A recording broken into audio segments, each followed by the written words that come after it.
आज मुझे प्रसन्नता है कि उत्तर प्रदेश के अंदर हमारे जिला सहकारी बैंक 50 में से 49 अब लाभांश कमाने की स्थिति में पहुंच चुके हैं। खन्ना जी चूंकि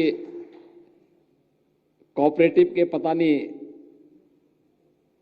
कितनी देर तक और कितनी लंबी दूरी तक उसके हितैषी हैं, लेकिन यह मैं मानता हूं कि वित्त मंत्री के नाते बैंकों के साथ उनका बेहतरीन तालमेल रहता है और बेहतरीन तालमेल के नाते अब ये चीजें वहां तक पहुंची है। मैं इसके लिए कोऑपरेटिव क्षेत्र से जुड़े हुए आप सभी महानुभावों को हृदय से बधाई देता हूं, उन सभी बैंकर्स को जिन्होंने अब इन बैंकों को सही दिशा में, मैं पहले कह रहा था बहुत संभावना है, सबसे ज्यादा संभावना यूपी के अंदर है, उस संभावना को आगे बढ़ाने में आपने योगदान दिया है। और इसलिए अभी जो आपके मंत्री राठौर जी ने कहा है कि एक नया हम सहकारी बैंक बलरामपुर में प्रारंभ करेंगे, तो अब बलरामपुर के लिए नए जिला सहकारी बैंक की स्थापना की कार्रवाई के लिए सरकार इसमें आगे बढ़े और मुझे लगता है कि हम लोग इसको पूरी मजबूती के साथ आगे बढ़ाने का कार्य करेंगे।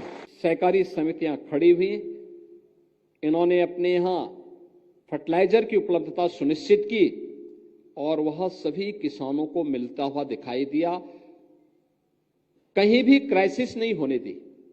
और इसीलिए हम लोग आज यहां पर जो हमारी पैक्स की कैश क्रेडिट की लिमिट अब तक 10 लाख की थी, हम उसको 15 लाख तक के करने की भी घोषणा इस अवसर पर करने जा रहे हैं।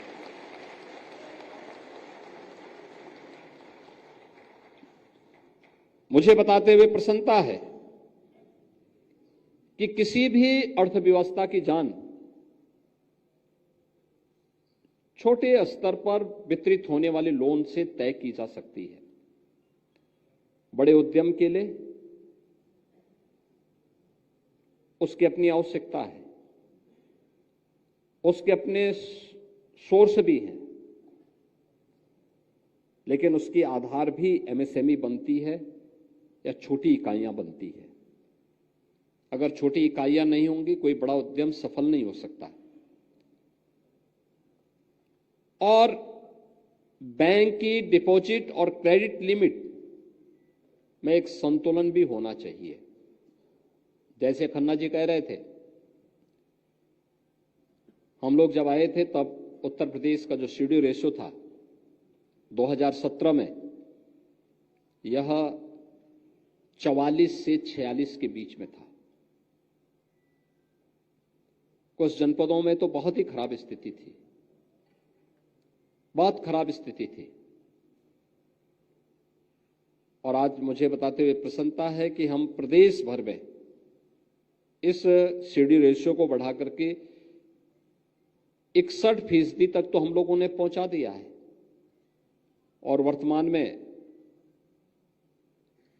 सीएम युवा उद्यमी योजना, जिसमें हम प्रदेश के 1 लाख युवाओं को 31 मार्च के अंत तक हमें 5 लाख रुपए की ब्याज मुक्त ऋण उपलब्ध करवाने की कार्रवाई के साथ जुड़ रहे हैं। 32,000 से अधिक युवाओं को हम इस योजना के साथ अब तक जोड़ चुके हैं और इसे 31 मार्च तक, जिसमें 25, 26, 27 को प्रत्येक जनपद में लगने वाले विशेष विकास मेले के माध्यम से भी हम आगे बढ़ाएंगे। यह एक अवसर है बैंक के लिए, जब उसकी पूंजी की गारंटी भी सरकार दे रही है, ब्याज की गारंटी भी सरकार दे रही है, उन स्थितियों में वह इस सीएम युवा उद्यमी स्कीम के साथ जुड़े और इसके माध्यम से नए उद्यमी तैयार करने में मदद करके उत्तर प्रदेश के विकास में योगदान करें।